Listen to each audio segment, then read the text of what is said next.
Welcome back to the Deep Dive. Today we're focusing all our attention on, well, just one incredible place in eastern Anatolia, the Divriği Great Mosque and Hospital. It dates way back to the 13th century. Right. And it's often called, the most extraordinary structure of the Islamic Middle Ages. But honestly, that phrase barely scratches the surface. No, it really doesn't. So our mission today is to really dive into the ideas put forward by Professor Doğan Kuban in his big work, Cennetin Kapıları, The Gates of Paradise. Yeah. We're not just doing standard architectural history here. Not at all. We're trying to understand this massive, philosophical statement that's carved directly into the stone. Exactly. We're looking at the complex's very famous stone sculptures, this amazing carving art, and especially the work linked to the master builder, Ahlat Hürremşah. And Kuban's core idea, the really big one, is that this building, and specifically Hürremşah style, forces us to fundamentally rethink what we even mean by sculpture, universally. Okay, that's the hook, isn't it? Are we really saying that some 13th century carvings in fairly remote Anatolia are conceptually linked to, say, 20th century abstract art? That feels like a huge claim. It is a huge claim, and that's exactly what makes it so interesting to explore. But okay, first things first, let's just set the scene a little. This site, its importance isn't some new discovery. Right. People have been fascinated for ages. For centuries, Evliya Çelebi, the famous Ottoman traveler, he studied it back in the 17th century. He famously wrote something like, tongues are incapable of praising it. Wow. And then later you had Western scholars like W. Francis Ainsworth, A. Braille. They helped bring it to wider attention. Yeah, leading eventually to its UNESCO World Heritage status in 1985. The fact that it's so geographically isolated, yet it's consistently generated this level of awe, well, that tells you something really special is happening there. It really does. It makes you wonder, how on earth did such a, well, revolutionary piece of art pop up in Divriği, of all places? Okay, yeah, let's unpack that. Because a masterpiece this complex, you'd normally expect it in a major political hub, right? Like Baghdad, Damascus, maybe Konya closer by. But Divriği wasn't that. It was a secondary town in a pretty small local principality, the Mengucek Beylik. Yeah. So what was going on culturally? What allowed for this kind of artistic explosion? Well, the location itself is actually key. Kuban's work, it deliberately moves past just tracking sultans and dynasties. He focuses on the social and cultural stuff happening. Okay. And the answer seems to lie in dynamics that were pretty unique to that specific region at that specific time. So how was the culture there different from, say, the big religious centers further east or south? Divriği was this critical melting pot. The first big factor was this intense mixing. Scholars call it symbiose, like a common life between the settled urban folks and the nomadic steppe peoples, the Gusur. That constant interaction. Exactly. And it created this incredibly syncretic culture, a real blend. Like a spiritual and artistic fusion. Precisely. And then this whole mix was put under pressure from outside events. The region became a kind of refuge. A refuge from what? From the chaos spreading across Iran and Central Asia due to the Mongol invasions. Thinkers, skilled artists, master craftspeople, they were fleeing westward. And they brought their knowledge and traditions with them? Right into places like Divriği. So you get this sudden influx of sophisticated traditions landing in a place already buzzing with local blended cultures. Wow. So high culture meets nomadic traditions, all looking for stability. That sounds like a recipe for some serious creative energy. It definitely seems that way. And we have hints of who was there. Sources mention a strong Sufi presence, for example. They even note Bahadin Veled, who was Mevlana''s father, the famous mystic poet, was active nearby. Okay, so you've got established Islamic thought, mystical Sufi ideas, traditions brought by migrants, all mixing under local, relatively independent rulers. Who were the patrons again? The main commissioner was Ahmed Shah, along with his wife Turan Melek. They're seen as part of these new Turks. Their culture was apparently marked by, well, heterodoxic Islamic beliefs ideas outside the strict mainstream, and that very syncretic blend we talked about. And they kept old Turkish titles. Yeah, which is significant. It suggests a certain cultural flexibility, maybe a pride in their distinct identity. And this flexibility, the slight distance from rigid dogma, likely gave artists like Hürremşah the breathing room, the freedom they needed to explore really complex, non-standard themes. Okay, so that cultural background is like the engine driving Hürremşah's genius. Now let's look at what he actually built. The North Gate, the Kubla Crown Gate. It's the main entrance to the mosque, right?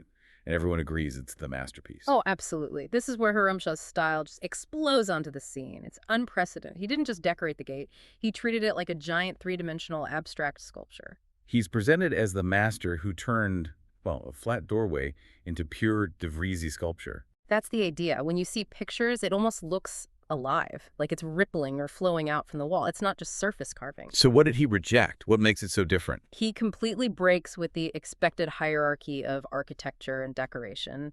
You know, traditional Islamic ornament is often very geometric, sometimes repetitive. Right, patterns and symmetry. Hürremşah's does something else. He creates these huge organic forms that physically project, sometimes meters out from the wall, casting these incredibly deep shadows. The elements almost stop being architectural. They're not just a frame or a border anymore. They become dynamic, abstract forms in themselves. Wow. And because this came out of that more tolerant, Sufi-influenced environment, Kuban sees him as expressing a kind of highly conceptual Islamic Sufism through art, like spirituality made solid. That's a great way to put it. And the symbolism he packed into that north gate, which, yeah, many consider the only real gates of paradise image in Islamic art, it completely backs up that whole syncretic culture idea we were just discussing. Okay, let's break down that symbolism, because the mix of beliefs sounds pretty staggering. Right. So start with the big central motif, the tree of life. That's an ancient symbol from all across the Middle East. Symbolizing life continuing after death. Makes sense for a gate to paradise. Exactly. Pretty standard, but powerfully rendered. But then Hürremşah starts weaving in things that are, well, definitely not standard Islamic iconography. How did he manage that without causing issues? By blending them so seamlessly into the overall organic, naturalistic design. So the second layer involves a kind of numerical order hidden within the forms. Numerical order, like sacred geometry. Sort of, but with a twist. It seems to reference pre-Islamic Turkic beliefs, shamanism specifically. Wait, shamanic references on a great mosque? Seriously? How? The sources suggest that the arrangement of the big leaf forms, the palmette motifs, follows a structure that echoes the 9 levels or layers of ascent in traditional shamanic cosmology, the journey to the heavens. That's incredible. So it's like a visual nod to the nomadic roots of his patrons, maybe the local people too. It seems plausible, yeah. A way to honor the old ways within the new faith. A truly syncretic visual language. Amazing. What's the third symbolic layer you mentioned? The third major one is the lotus flower. It occurs prominently, and that's a symbol of immortality. But its roots are further East India, maybe through Persia, even Egypt. It shows the incredible reach, the geographical breadth of the ideas and artists converging in Anatolia. Tree of life, shamanic ascent, lotus of immortality, all fused together. But what defines Hürremşah's approach to these symbols? It's the freedom in the execution. His design deliberately avoids strict symmetry or any rigid mathematical formula you might expect. It's complex, yes, but feels utterly original, like an interpretation of nature, not a copy from nature. He wasn't just copying leaves and flowers. No. He was capturing their essence, their life force, and translating it into abstract stone. That's crucial. It's not imitation. It's abstraction based on natural principles. Okay, that naturally leads us to the other main gate Hürremşah worked on, the hospital, the Şifahane gate. This one brings up a whole different issue, doesn't it? A real puzzle for Islamic art history. It really does. Now, aesthetically, the Şifahane gate still has that incredible quality architecture melting into sculpture, but it's maybe less symbolically dense than the North Gate. And interestingly, some observers think both this gate and some carving inside the mosque on the mihrab wall might have been left a bit unfinished or rough. But the big contradiction, the puzzle, comes from the figures, right? The human figures. Exactly. Flanking the Şifahane gate, there are 2 very distinct figures carved. Long-haired Turkmen figures, standing figures. Which immediately makes you ask, what about the supposed Islamic ban on figural representation, if that was a strict rule? Why are these figures standing guard, essentially, on a complex that includes a mosque and a hospital commissioned by Muslim rulers? Yeah, and if the rule became stricter later, why weren't they just chiseled off? Yeah. Their survival must tell us something important. It tells us that the local situation, that syncretic culture and relative openness we talked about, likely allowed for a certain level of acceptance, especially for figures representing their own Turkic identity. It gives us this amazing snapshot into how Anatolian society back then was actually negotiating the whole issue of figure representation. It wasn't necessarily a blanket ban everywhere all the time. So the local leaders were okay with symbols tied to their own heritage, even if they were figures. It certainly looks that way. The fact that Hürremşah felt free enough or was allowed to incorporate symbols from shamanism, Sufism, and these human figures, well, it speaks volumes about the unique cultural climate in Divriği. Which brings us back to Kuban's main argument, doesn't it? Absolutely. Hürremşah's art isn't just unique because it looks amazing. It's unique conceptually because he dissolved that boundary between architecture and sculpture. And this was only possible, Kuban argues, because the culture infused with mysticism, somewhat removed from rigid orthodoxy, gave him that critical artistic freedom. And that approach is fundamentally different from how sculpture developed in the West, which for centuries was so heavily focused on the human figure, on representation. We think Michelangelo's David, right? Right, whereas Hürremşah is defining sculpture through abstract form, volume, light, shadow, inspired by nature but not copying it.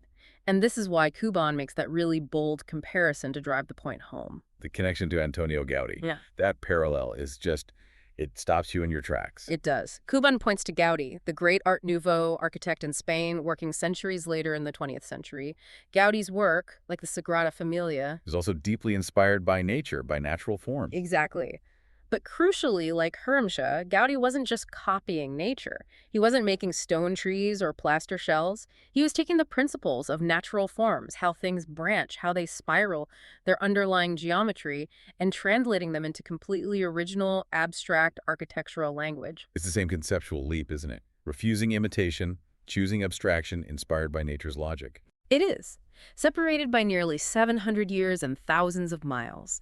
It suggests that Hürremşah wasn't just a master craftsman of his time and place. He tacked into a universal concept of abstract art, centuries before it became mainstream in the West. That really forces a reevaluation, putting Hürremşah on a conceptual level with a modern giant like Gaudi. It does, and it speaks to the inherent power of the work itself. You know, Kuban includes that quote from Montaigne, "Great art does not persuade, it upsets man." And Divriği is upsetting. It's upsetting in the best way. It upsets our neat categories, our Western-centric view of art history, especially our definition of sculpture. It demands we broaden our perspective. So wrapping this up, our deep dive shows Divriği isn't just a beautiful building.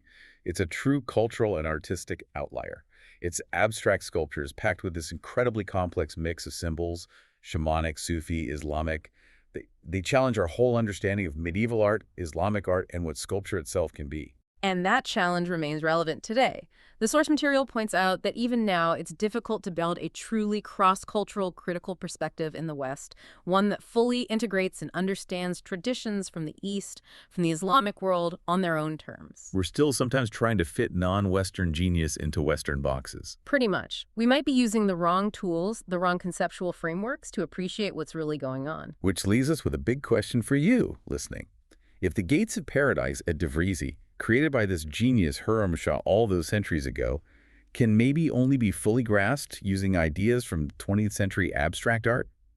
Well, what other non-Western masterpieces might we be overlooking or misunderstanding right now just because we're stuck using a definition of great art that doesn't quite fit?